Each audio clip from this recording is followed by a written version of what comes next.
네, 여러분 반갑습니다. 수학2 3차시 수업입니다. 저는 열정의 훈쌤입니다. 저번 수업 조금 혹시 빡셌나요? 네, 이번 수업은 조금 짧게 해주겠습니다.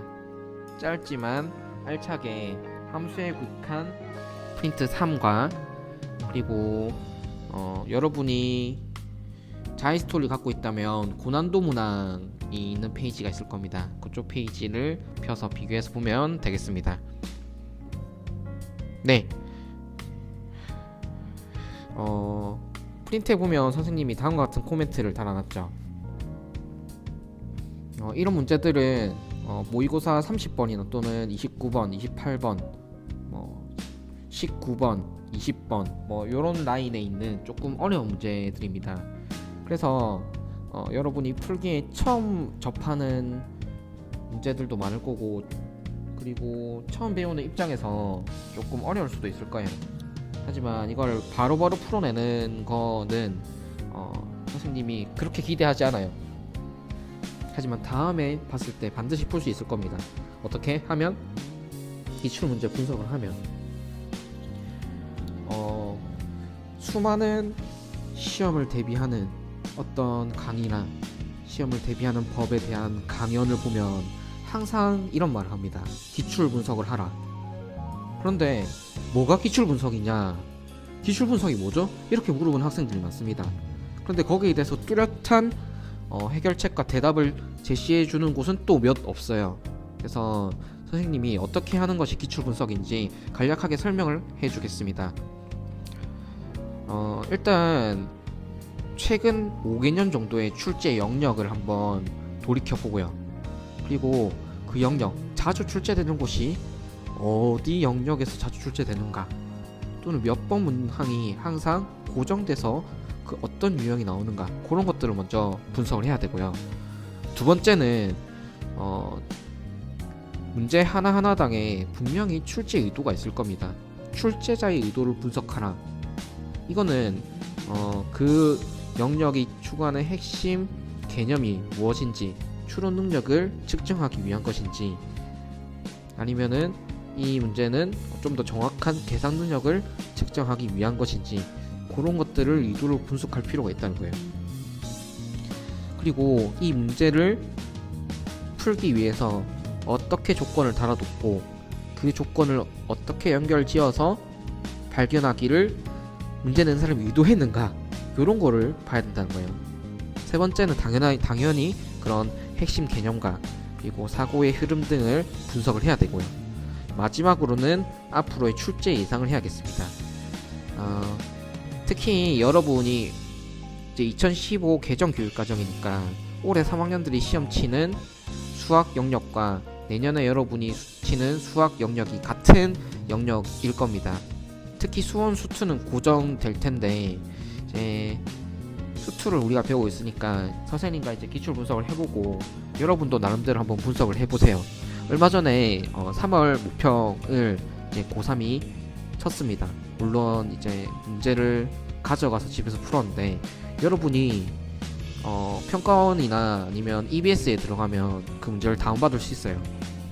그래서 문제를 한번 쓱 보세요. 수투 영역이 어떻게 출제되었는가. 그리고 지금 우리가 수투 함수에 극한 영역을 조금 분석해봤으니까 이제 쓱 영역을 한번 보고 나서 앞으로의 출제를 예상할 수 있잖아요. 그리고 지금 3월 모평 보고 이제 6월 모평도 치르겠죠. 6월 평가 모평을 보면서 보기 전에 먼저 예측을 해보는 거예요. 그리고 내 예측이 얼마큼 맞아 떨어졌는지. 9월도 마찬가지고요. 그리고 12월에 치르는 수능도 마찬가지입니다. 여러분이 그거를 분석해서 예상하고 나의 예상과 비교를 해보는 그런 경험을 이번 1년간 충분히 연습한다면 내년 1년은 훨씬 수월하겠죠. 네, 그래서 다음 같은 패턴으로 기출 분석을 한번 해보시길 바라고요. 궁금한 점이 있다면 선생님께 언제든지 물어보세요. 자, 넘어가겠습니다. 네, 1번 문제입니다. 네, 11학년도 6월 평가 문제네요. 읽어볼게요. x가 양수일 때 x보다 작은 자연수 중에서 소수의 개수를 fx라 하자. 그리고 함수의 gx를 fx로 정의를 했네요. 네, x 값이 2fx보다 크다면 fx 그대로, x 값이 2fx보다 작거나 같으면 네, 역수를 취해주네요. fx분의 1. 바로 딱 봤을 때 함수를 좀 파악하기 어렵다면 여러분이 예를 들어보는 게 좋은 선택입니다. 그런데 이 문제는 친절하게 얘를 직접 들어줬어요. 네, 이걸 보면서 이해를 하라는 소리가 되겠죠. 한번 보겠습니다. f 2분의 7은 2이고 이거 맞습니까? f 2분의 7은 말로 표현해보면요 2분의 7보다 작은 자연수.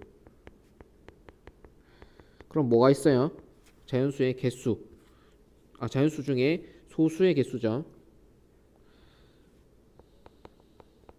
소수는 뭐가 있어요? 네, 2, 3. 이게 3.5니까 두 개가 되니까 2가 맞습니다. 그리고 두 번째, 이건 뭘 파악하는 거냐면 2분의 7은 x 값이죠.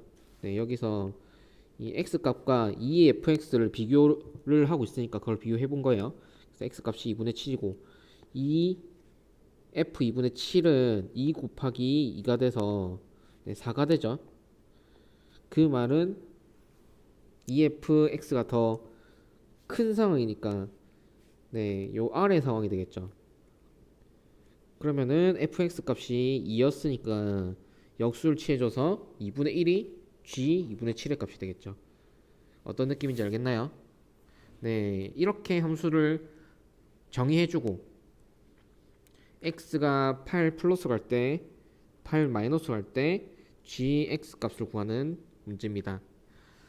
자, 문제 분석됐으면 직접 한번 풀어보겠습니다.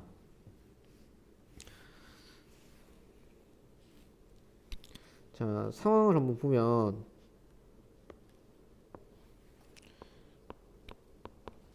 x가 일단 8 플러스로 가는 상황에서 gx를 따지는 거죠. 여러분 gx를 따지기 위해서 gx가 알파로 갑니다. gx를 따지기 위해서 뭐부터 따져야 되죠? 네, fx부터 따져야 됩니다. 그러면 여기 중간 다리가 fx에 있으니까 x가 8 플러스로 감에 따라서 fx가 어디로 가는지 한번 봐야겠네요. fx의 함수값들을 한번 관찰해 보고 싶으면 8에 가까운 8보다 좀 큰 값들을 한번 따져 보겠습니다. f 8.1 같은 건 어때요? 8.1보다 작은 자연수 중 소수는 뭐가 있습니까? 네, 소수는 2, 3, 5, 7이 있네요. 그러면 f 8.1은 얼마가 되겠습니까? 네, 개수니까 4가 되겠죠. 8.1에서부터 8.01, 8.001, 뭐 8에 점점 가까이 가더라도 그 값보다는 작은 소수의 개수는 몇 개가 되겠어요? 네, 항상 4개가 유지가 되겠죠.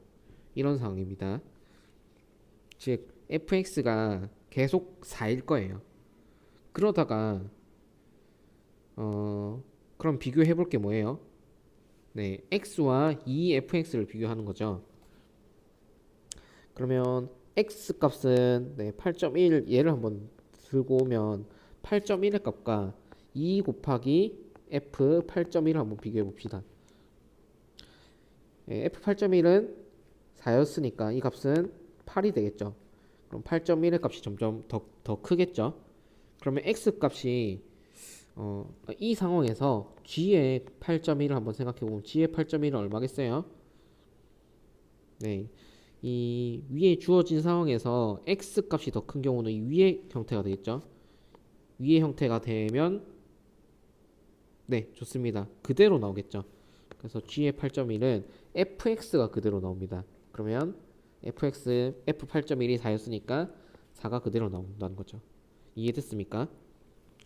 그럼 여러분 이제 추이를 한번 지켜볼 건데 8.1이라는 x값이 점점 8에 더 가까워지고 있는 거죠. 8.01, 8.001 이렇게 감에 따라서 적당히 이 값이 8 플러스 값이 될 겁니다. 그러면 이 안의 값도 8 플러스 값이 되겠죠. x값은. 하지만 F8 플러스의 값은 여전히 이 8 플러스보다 작거나 같은 소수의 개수는 4개이기 때문에 4가 될 겁니다. 그러면 이 전체 값은 8로서 유지가 되겠죠. 그러니까 이거는 딱 숫자 8인 거예요. 그럼 당연히 8보다는 약간 큰 값, 8이 절대 될 수 없는 거예요. 그렇기 때문에 절대 같을 수 없으니까 8 플러스 어떤 값은 8보다는 크다고 할 수 있겠죠. 이 말은 fx 그대로 gx를 채택하면 된다. 즉 이 알파 값은 fx 그대로 4로 채택이 되겠다. 이렇게 생각할 수 있겠습니다. 네, 이제 좀 감이 오죠. 그러면 x 값이 8 마이너스로 할 때 그때 상황을 한번 볼게요. 자, fx 값이 어디로 가는지 한번 볼게. fx 값은 8 마이너스니까 f 한 7.9쯤 해서 이제 예측을 한번 해보면 되겠습니다. f 7.9는 바로 암산되나요? 4개가 되겠, 4가 되겠죠. 7.9보다 작거나 같은 소수는 2, 3, 5, 7 그대로잖아요. 그래서 어쨌든 간에 7.9, 7.99, 7.999 점점 8에 가까워지고 있는데 그러면 fx 값은 4가 될 겁니다. 4로 가까워지는 게 아니라 fx는 계속 4인 거예요. 그런데 gx 값을 한번 살펴보면요. gx 값을 살펴보려면 뭘 비교를 해봐야 돼요? 2 곱하기 f 7.9의 값과 그 다음에 7.9를 비교해보면 되겠죠. 그러면 뭐가 더 커요? 이 우변을 생각하면 우변은 값이 8 그대로 유지가 되는 거죠. 그러면 7.9는 8보다는 무조건 작은 값이라는 거예요. 이 말은 어떤 뜻이에요? 이 아랫부분의 상황. 즉 G 7.9를 생각했을 때 G 7.9의 값은 fx분의 1이 되고 f 7.9분의 1이 되니까 4분의 1이 된다는 거죠. 그러면 같은 상황으로 생각을 해보면요. x 값이 8 마이너스로 가는 상황도 f8 마이너스의 값은 4가 될 거고요. 여기에 이 fx 값이 8 마이너스라도 4이니까 이 7.9의 값도 8 마이너스로 가겠죠. 어쨌든 간에 8 마이너스는 8보다는 작은 값이에요. 절대 같아질 수 없다는 기본적인 개념을 내포하죠. 그렇다면 이 gx 값이 x가 8 마이너스로 가더라도 결국에는 f 8 마이너스 분의 1의 상황이 돼야 된다는 거죠. 역수를 취해주는 상황. 그래서 4분의 1이 뭐다? 베타가 되겠습니다. 됐습니까? 그래서 구하고자 하는 답은 4분의 1분의 4 베타분의 알파 16이 되겠습니다. 자, 여러분이 추측을 한번 해보세요. 이 1부 문제의 출제 의도는 무엇일까? 출제 의도는 새롭게 정의된 함수에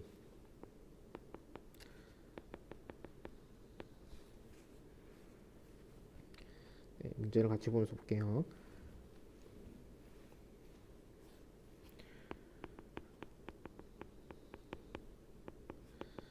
이 새롭게 정의된 함수를 일단 이해를 할 수 있는가? 이해를 한다면 이거를 이제 다루는 거를 한번 추측해 보겠죠. 이 이해 정도를 어떻게 파악할 거냐면 극한이 존재하는 걸 알 수 있는지 또는 연속성을 판단할 수 있는지 나중에 연속 배우면 또는 미분 또는 적분 함수에서 써먹을 수 있는 다양한 이해 방법들을 질문을 할 겁니다. 그러면 이 질문에 대해서 잘 대답을 해주면 이해를 했다고 판단할 수 있다는 거죠. 그래서 이게 출제 의도가 되겠습니다. 실제로 이런 의도를 가지고 질문을 굉장히 많이 해요. 여러 문제에서. 그래서 뭐 기니 D, 선다형 문제, 기역, 니은, 디귿 문제에서도 뭐 극한 연속 미분 세 가지를 기역, 니은, 디귿으로 내거나 극한 연속 적분을 뭐 기읍, 니은, 디귿에 이제 딱딱 할당을 시켜주거나 그런 형태로 문제가 많이 나오는 걸 여러분이 한번 파악할 수도 있고, 아니면 이 주제처럼 1번 문제처럼 그냥 단순하게 극한만 질문할 수도 있겠죠. 또는 단순하게 미분만 질문할 수도 있을 것입니다. 어쨌든 간에 이 새롭게 정의된 함수를 파악하는 연습을 여러분이 많이 해보시길 바랍니다. 그러면 넘어가겠습니다. 2번 문제 한번 보겠습니다. 문제를 한번 파악해보죠. 다항함수 fx라는 굉장히 좋은 조건이 있습니다. 그리고 극한 두 개가 나왔네요. 네, 이 두 극한으로부터 여러 조건들을 얻어내서 f2의 값을 구하라. 즉 이게 무슨 말이에요? 이 조건들을 써서 다항함수를 파악을 해라. 우리가 저번 주에 이런 주제에 대해서 굉장히 많이 다뤄봤습니다. 기억나나요? 좋습니다. 자, 그러면 우리는 이 다항함수를 파악하기 위해서 차수를 한번 추측해보고, 그리고 그 차수에 따라서 미정계수를 두고 적어줄까요? 네, 여러분이 생각해야 될 것은 차수를 판단하고 차수에 따라서 미정계수를 두고 이 미정계수들을 밝혀내서 어떤 미정계수를 구하기 위한 조건들이 있겠죠. 그 조건들은 극한 상황에서 주어지는 뽑아낼 수 있는 미정계수에 대응되는 조건들일 겁니다. 그래서 fx의 식을 명확히 밝히는 이런 순서로 진행되는 게 보통의 수순입니다.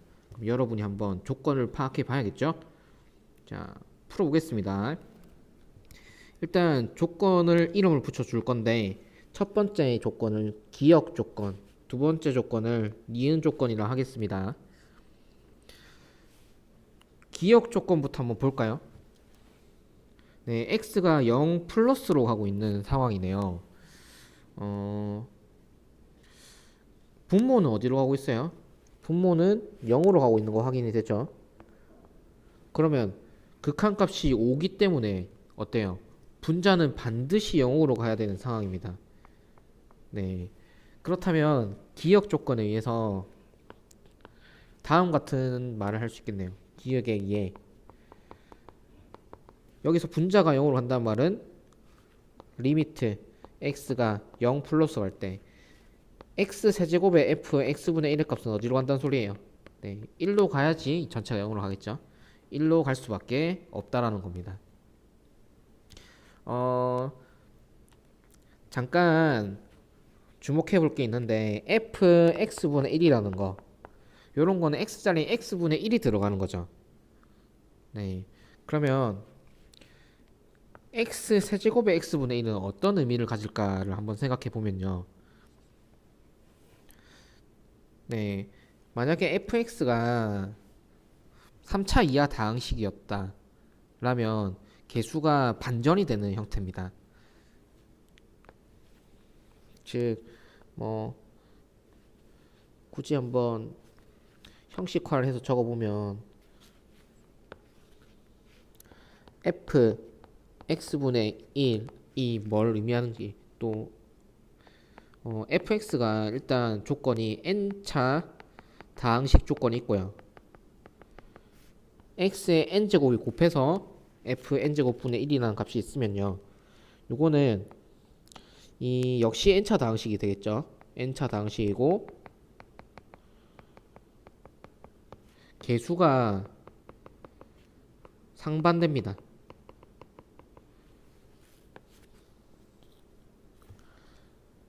예를 한번 들어볼까요? 예를 들어서요, 이거는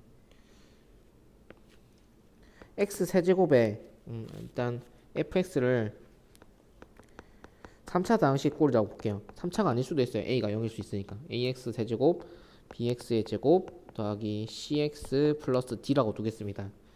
그러면 fx분의 1은 어때요? x 세제곱분의 a 더하기 x 제곱분의 b 더하기 x분의 c 더하기 d죠. 여기에 x 세제곱을 곱한다면 이 전체의 세제곱이 곱해지겠죠. 그러면 어때요? 차수별로 정리하면 dx의 세제곱 cx 제곱 bx 플러스 a가 되는 걸 확인할 수 있죠. 이 말이 무슨 말이에요?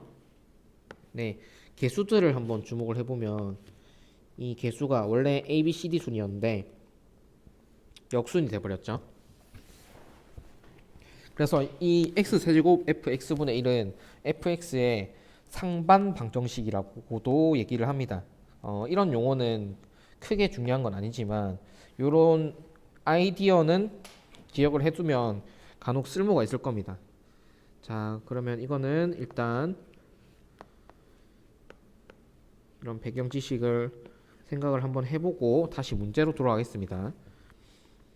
그런데 여기서 fx가 바로 3차가 된다라는 조건은 우리의 희망사항이죠. 네.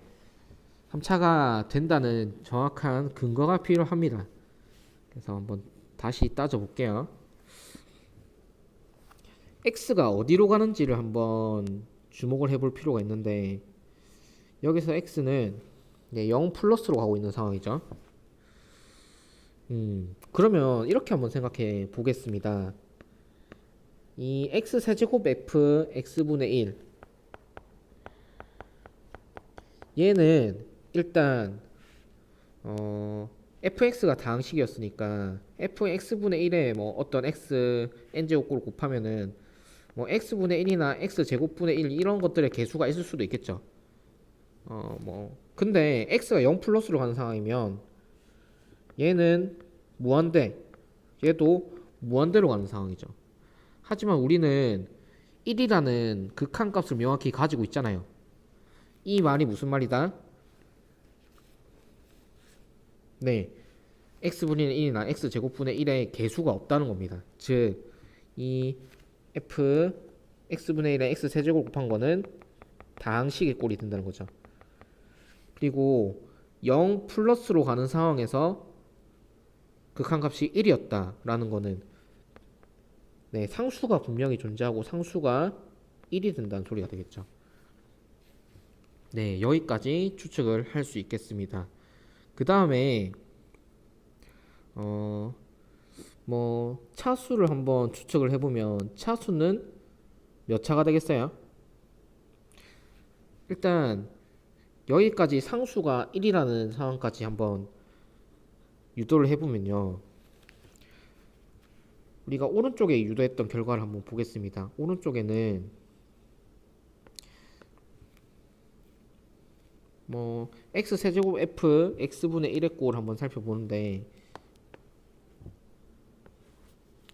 자, fx가 여기서 일단 이 f x분의 1의 x세제곱 곱한 형태가 이런 형태죠. 네, 이런 형태인데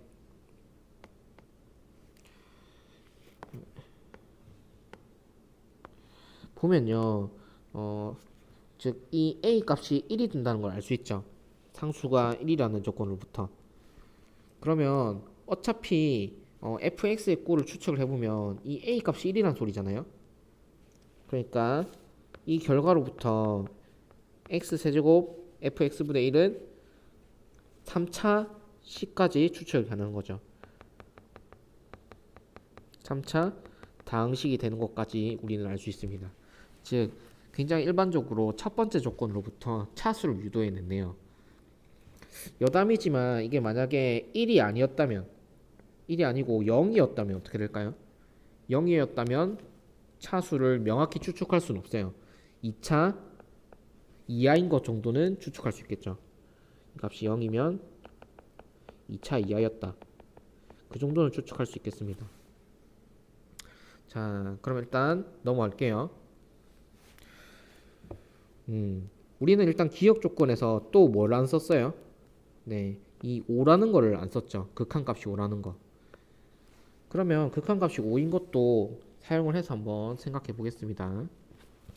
리미트 5라는 값은 리미트 x가 0 플러스로 갈 때 x세제곱 플러스 x분의 분자를 바로 적겠습니다. fx x세제곱 fx분의 1은 이런 상황이죠. 적당히 dx의 세제곱 플러스 cx의 제곱 플러스 bx 플러스 1이라 두자 이렇게 갈 수 있으니까 네, 분자 빼기 1을 해주면 이렇게 되겠죠. 그리고 약분되네요. x로 나눠주고 x제곱 플러스 1분의 dx의 제곱 플러스 cx 플러스 b가 되겠죠. 그리고 0 플러스로 보내주면 값이 b가 나오니까 우리는 b 즉 x의 개수가 5가 된다는 것을 추측해 볼 수 있겠습니다. 자, 기억 조건 다 써버렸죠. 이제 니은 조건 쓰겠습니다. 여기서 여러분이 한번 뭐 여담이지만 보면 네, 우리가 이미 A, B, C, D 중에 A, B를 밝혔잖아요. C, D 두 개의 미정계수가 있고 니은에서 그 두 개의 조건을 뽑아내면 네, fx를 완전히 구할 수 있다. 이렇게 할 수 있겠죠. 일단 니은 조건을 탐구해 보겠습니다. x가 1로 갈 때 분모는 어디로 갑니까? 0으로 가죠. 그러면 그 큰 값이 3분의 1이기 때문에 분자도 당연히 0으로 가야 되는 상황입니다. 즉 f1은 0이 된다는 것을 알 수 있겠네요. fx가 다항함수이기 때문에. 자, 그럼 그 사실을 적어 보겠습니다. 아직 3분의 1 값이 3분의 1이 된다는 건 안 써먹었어요. 일단 니은에 의해 네, f1은 얼마? 0입니다. 이거를 좀 보기 편하게 여기로 와서 적겠습니다. 니은에 의해서 f1은 0이다. 그러면 선생님이 저번 시간에 강조했던 점이 있습니다. fx가 네, 인수 정리에 의해서 인수분해됩니다. 네, 앞에서 기억에 의해서 b까지 밝혔으니까 fx식을 이렇게까지도 쓸 수 있는 거죠. 이거는 fx분의 1의 x세제곱 곱한 거고 fx는 우리가 이미 밝히기를 x의 세제곱 거꾸로 적어주면 되겠죠. a가 1, b가 5니까 5x의 제곱 플러스 어떤 꼴? cx 플러스 d인 걸 알 수 있습니다. 그리고 f1이 0이라는 조건으로부터 x-1이 인수가 되고 x제곱에 우리가 뭘 만들어야 돼요? 5x제곱을 만들어야 되죠. 그럼 마이너스 x제곱이 있으니까 플러스 6x제곱이 나오면 되겠죠. 그러면 6x를 적어주면 되겠고 그냥 d는 마이너스 d로 맞춰주면 되겠죠. 자, 그러면 끝났습니다. 3분의 1이라는 극한값을 안 써봤으니까 극한값 써먹으면 되죠. 1로 갈 때 3분의 1의 값은 x제곱 플러스 x 마이너스 2 분의 fx고 네, 이 분모는 x 마이너스 1, x 플러스 2로 인수분해 되죠. 그러면 약분하겠습니다. 약분하면 뭐가 살아남아요? x 플러스 2가 살아남고 분자는 얘가 되겠죠. 즉 리미트 x가 1로 갈 때 x 플러스 2분의 x제곱 플러스 6x 마이너스 d고요. 1로 보내주면 끝났죠. 3분의 7 플러스 7 마이너스 d가 되겠습니다. 네, 그러면 3분의 1과 비교를 해봤을 때 d의 값은 뭐가 돼야 돼요? 6이 돼야 되는 걸 알 수 있겠죠. 분자가 1이 돼야 되니까. 구하고자 하는 건 f2잖아요. f2는 어떻게 할 수 있냐면 여기 대입을 하면 알 수 있겠죠. 1 곱하기 2 대입합니다. 4 플러스 12 마이너스 d 값이 얼마였어요? 6이겠죠. 그러면 f2의 값은 계산해보면 10이 되는 것을 알 수 있습니다. 네, 답이 나왔네요. 답은 10입니다. 여러분이 fx를 직접 묻는 문제가 나왔다고 하더라도 간단히 추측할 수 있는 게 여기 이미 d의 값이 6인 걸 알 수 있으니까 fx가 구해진 상황이죠. 그래서 굳이 c를 구하려면 전개를 해서 c를 파악해도 되겠습니다. 네, 좋습니다. 똑같죠? 차수 구하고 미정계수를 조건을 통해서 구해내고 fx식을 구해내는 기본적인 패턴에 여러분이 패턴이 있는 문제를 푼 겁니다. 네, 다항함수의 추론이 출제자의 의도였습니다. 넘어가겠습니다.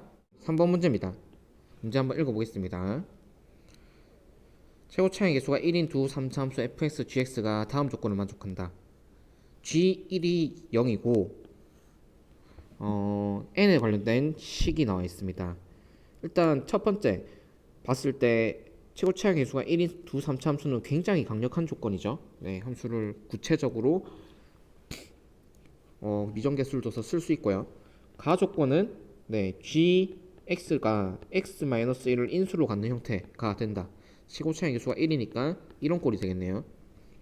그리고 나조건은 주목해 볼게. n이 1, 2, 3, 4에 대해서 다 만족하는 식이죠. 즉 대입을 해서 총 식이 4개가 나오고, 그러면 우리는 이런 조건 4개가 나온다는 것을 알 수 있겠네요. 그리고 묻고자 하는 게 g5의 값입니다. 그러면 이런 형태 많이 경험해봤죠. 앞에 gx의 값을, gx의 식을 정확히 밝혀서 5를 넣어서 대입해서 그 값을 구할 패턴이 된다는 것을 충분히 예측해 볼 수 있겠죠.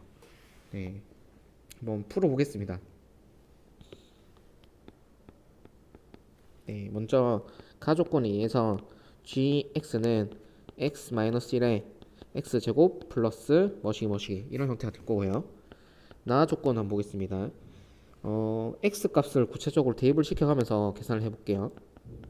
1로 갈 때 gx분의 fx는 네, n에 1 넣으면 0이죠.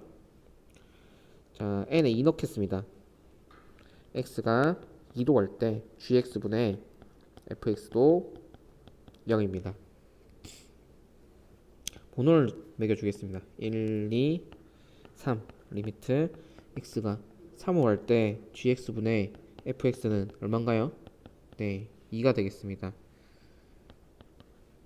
리미트 x가 4로 갈 때 gx분의 fx는 n에 4 대입한 거죠. 얼마인가요? 네, 6이 되겠습니다. 이제부터 이 조건들을 통해서 fx와 gx의 식을 뽑아내 보겠습니다. 먼저 1번 조건을 좀 주목해 보면요. x가 1로 갈 때 먼저 분모는 어디로 갑니까?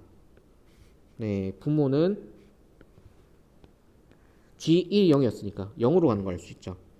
그리고 극한값이 얼마예요? 네, 극한값이 0입니다. 여러분, 극한값이 0으로 갈 때는 좀 주목해 볼 사실이 있는데요. 네, 굉장히 좋은 주제로 나온 것 같습니다. 한번 볼게요. 분자는 당연히 어디로 가야겠어요? 0으로 가야겠죠. 왜? 0분의 0꼴이 돼야지만 극한값이 존재할 것이니까. 하지만 이것으로 충분한가요? 네, fx가 다항함수고 f1이 0이기 때문에 fx도 역시 x-1의 제곱차의 개수 1이니까 x제곱 이렇게 가는 형태겠죠. 그럼 우리가 한번 예측을 한번 해보는 거예요. 예상을 한번 해보면 x가 1로 갈 때 x-1에 x제곱 플러스 뭐시기 분자는 x-1에 x제곱 플러스 뭐시기 이렇게 가는 형태죠. 그러면 약분이 일단 이루어지겠죠. 네, x-1 날라가고, 그런데 이 극한값이 0이란 말이에요. 그러면 일단 분자 분모를 봤을 때 얘가 어디로 가는지는 아직 확인할 수 없어요. 일단 뭐 0으로 갈 수도 있고 어떤 상수로 갈 수도 있겠죠. x가 1로 감에 따라서. 하지만 분자는 반드시 뭐로 가야 되겠어요? 0으로 가야 된다는 거죠. 0분의 0꼴이 되면서 그 값이 0이 될 수도 있겠지만 뭐 적당한 상수분의 0꼴이 돼서 0이 될 수도 있잖아요. 그러니까 이 말이 또 무슨 말이에요? 인수 정리에 의해서 네, 얘도 또 x-1에 적당히 x-알파 꼴이라고 할 수 있다는 거예요. 그러면 우리는 이렇게 생각할 수 있습니다. 이 값이 0으로 가는 것을 봤을 때 리미트 x가 1로 갈 때 gx분의 fx가 0이라는 사실은 fx가 x-1의 제곱을 인수로 가지고 x-알파 이런 꼴이 된다는 거예요. 이거 이해되겠습니까? 네, 이걸 내면화를 해놓으면 굉장히 좋은 빠른 계산이 가능한 그런 아이디어로 적용할 수 있겠습니다. 네, 어떤 극한값이 0일 때 분모가 0으로 가고 그런 상황이면 분자는 최소 x-1의 제곱을 인수로 가져야 된다는 거죠. 좋습니다. 넘어갈게요. 자, 그럼 이번 조건에서 뭘 이끌어낼 수 있을 것인가를 봤을 때, 자, 일단 x가 2로 가니까 분모는 어디로 가죠? 분모는 네, 딱히 알 수 있는 정보가 없죠. 근데 이 극한값이 0이니까 어떻게 되겠어요? x가 2로 갈 때 얘는 f2로 갈 건데 f2의 값은 반드시 0이 보장이 돼야 된다는 거죠. 네, 0분의 0꼴이든 또는 0이 아닌 적당한 상수의 꼴이든 어쨌든 간에 극한값이 0이잖아요. 그래서 우리는 f2가 0이라는 사실로부터 fx를 명확히 밝힐 수 있습니다. fx도 x-2를 인수로 가져야 되고 제곱 차항계수가 1인 3차니까 이렇게 되겠죠. x-1의 제곱에 x-2. 자, 이제 fx를 다 밝혔고 gx가 위에서 x-1 인수로 가지는 이런 형태인 걸 알고 있었죠. 그리고 식이 몇 개나 남았어요? 딱 2개 남았죠. 그러면 gx를 구할 수 있을 것이라는 확신이 듭니다. 지금부터 확신에 차서 계산을 하면 된다는 거예요. 그러면 빠른 식으로 한번 계산해 볼게요. 자, 3번 조건에 의해서 g3분의 f3 계산 가능하죠? f3이 2고요. g3분의 f3 계산하면 네, 2의 제곱 곱하기 1이죠. 자, 여기서 g3의 값은 암산 가능하죠. 2 날려주고 g3 양변에 곱해주면 2가 되겠습니다. 자, 4번에 보면 역시 6의 값이 x가 4로 갈 때 g4분의 f4겠죠. 그리고 f4는 계산 가능하니까 4 넣어주면 3의 제곱 곱하기 2가 되겠네요. 그럼 계산해 봅시다. g의 4의 값은 네, 6 나눠주면 되겠죠. 그리고 g4를 곱해주면 3이 되겠습니다. 자, 그럼 우리는 일단 gx를 구체적으로 이제 잡아볼 수 있겠습니다. x-1에 약간 축소해서 옆으로 옮길게요. gx를 x-1에 x제곱 플러스 ax 플러스 b로 두겠습니다. 우리는 네, 다음 기억 이은 조건을 써먹으면 되겠죠. 자, 기억 조건 2라는 값은 x에 3을 넣은 값이다. 2 곱하기 9 플러스 3a 더하기 b가 되겠고요. 니은은 네, x에 4를 넣은 값이다. 그러면 3의 값은 3 곱하기 16 플러스 4a 플러스 b가 되겠죠. 네, 약분해줍니다. 자, 그러고 계산해주면 되겠죠. 기억 정리하면 3a 더하기 b가 1 넘어갑니다. 9 넘어갑니다. 그럼 마이너스 8이다. 자, 니은 갑니다. 16 넘어가면요 4a 더하기 b가 네, 마이너스 15다. 그러면 니은에서 기억을 빼주면은 a가 나오겠네요. a 값은 얼마가 되나요? 네, 마이너스 7입니다. 그럼 마이너스 7을 위에 아무 식이나 대입을 해주면 b의 값도 나오겠죠. b를 계산해보면 13입니다. 따라서 gx는 x-1에 x제곱 더하기 마이너스 7x 플러스 13이 된다는 걸 알 수 있겠네요. 자, 우리가 묻고자 하는 거는 뭐였어요? g5의 값이니까 이거는 계산해주면 되겠죠. 네, 생략 12가 답이 되겠습니다. 자, 여러분 이 문제를 봤을 때 굉장히 흥미로운 사실은 네, 2015학년도 평가원 문제입니다. 6월 평가 문제 21번이니까 이제 뭐 객관식 중에는 제일 어려운 축에 속하겠죠. 이런 고난이도 문제 중에서도 특히 다항함수를 추론하는 추론 영역의 문제가 굉장히 자주 출제가 되고 우리가 앞에서 봤던 다양한 수능과 평가원 기출에서도 반복 출제가 되는 형태인 것을 확인할 수 있습니다. 그래서 패턴을 잘 기억해 두면 좋겠습니다. 이렇게 적당히 차수를 정해놓고 여러 조건을 통해서 gx 다항함수를 추론하는 형태. 어쨌든 간에 다항함수 추론은 굉장히 중요한 주제라는 거죠. 하지만 패턴이 별로 그렇게 다양하지 않기 때문에 이렇게 쉽게 접근할 수 있습니다. 네, 다음 문제 한번 볼까요? 네, 여러분 4번 문제 보겠습니다. 문제를 한번 읽어볼게요. 그림과 같이 좌표 평면 위에 점 A 0,1을 지나고 X축에 접한 원 C가 있다. 네, 그림을 보니까 네, 이 점 A 0,1을 지나고 X축에 접하는 원 C가 있다. X축에 접하는 접점을 Q라고 했는데요. Q가 T, 0이랍니다. 그때 삼각형 APQ의 넓이를 ST. APQ가 뭔지 한번 볼까요? 네, 이게 APQ가 되겠네요. 이 넓이를 ST. 원C의 반지름을 RT를 할 때 RT와 ST에 관련된 T에 관련된 극한을 묻고 있습니다. 그러면 뭐 이런 것들을 T로 표현하면 되겠죠. 네, ST와 RT부터 먼저 잡고 가죠. 중심을 잡아야 되겠죠. 왜냐면 이 굉장히 자주 나오는 개념 중에 하나인데 1학년 때 많이 연습을 했죠. X축에 접하는 원 C가 있다. 네, 그러면 중심을 잡고 어떤 짓을 했어요? 네, X축에 접하는 접점까지 이어줬을 때 여기가 수직이 됐죠. 그리고 이 길이가 얼마예요? R, 반지름이죠.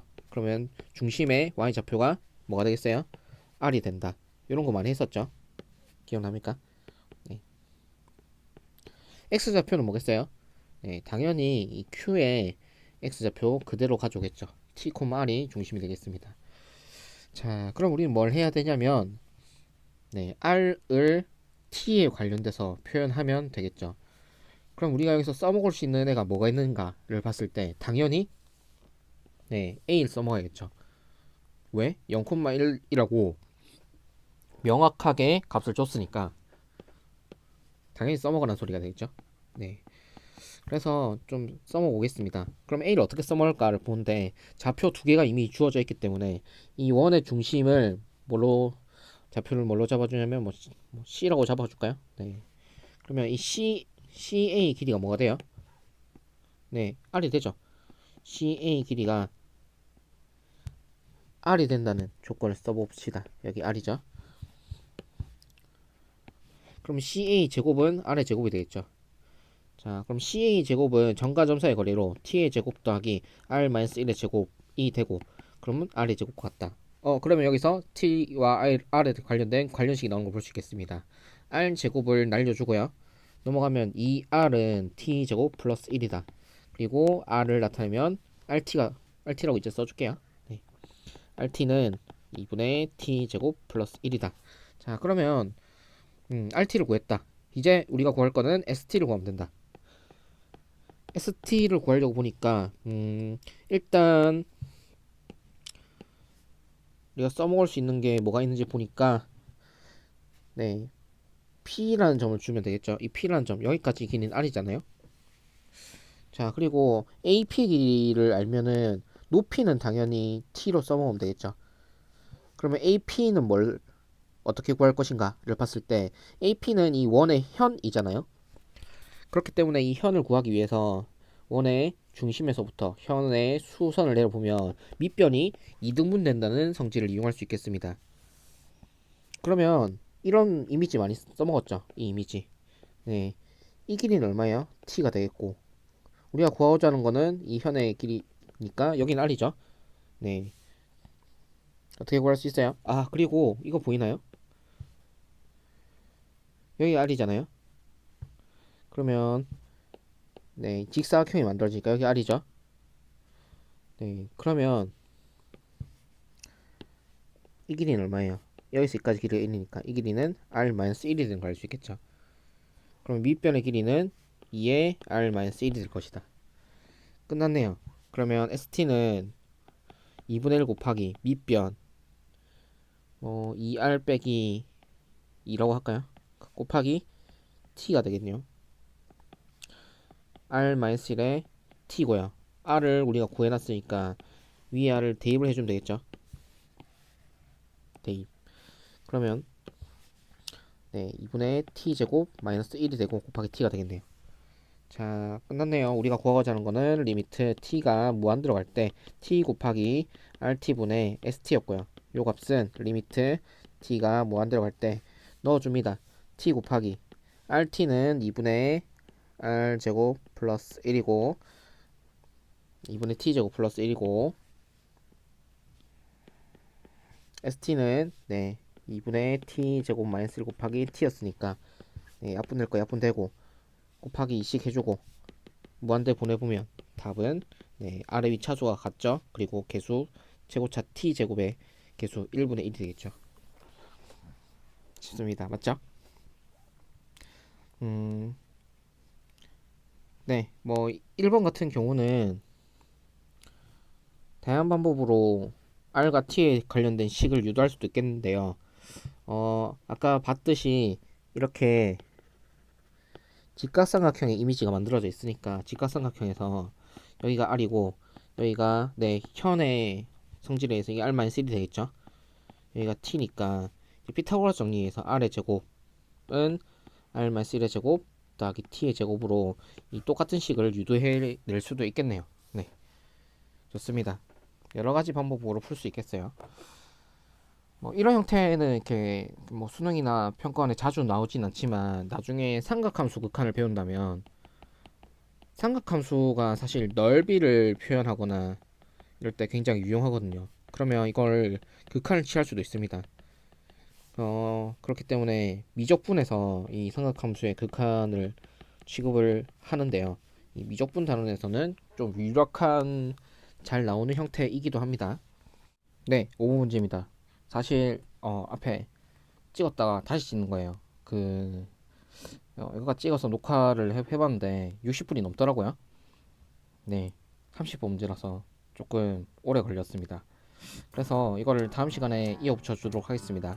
오늘은 앞에서 일찍 끝내겠다는 약속을 했으니까 여기까지 수업을 하도록 하겠습니다.